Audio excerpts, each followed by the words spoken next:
How to create HubSpot form. So first, go to your home page. Next is just click on the marketing section here at the left side. Next is just click on forms. Now next, just click on create form at the right side. Now what you need to do is just choose your form type among the options here.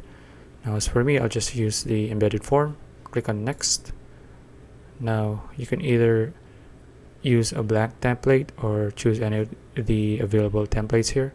So let's say I want to use the registration template here, then just click on start.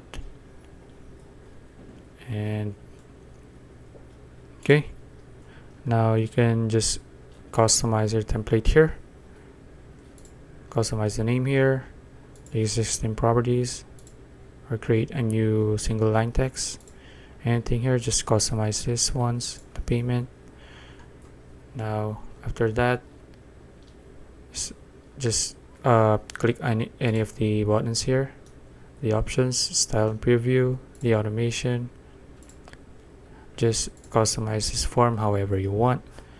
Next is you can also embed or choose any of the actions here. After that, you're done.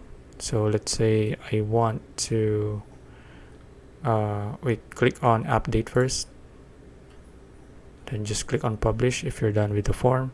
Now close it, back to all forms, and there you go.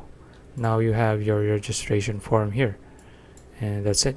If you found this video useful, please like and subscribe for more videos like this. See you in the next one.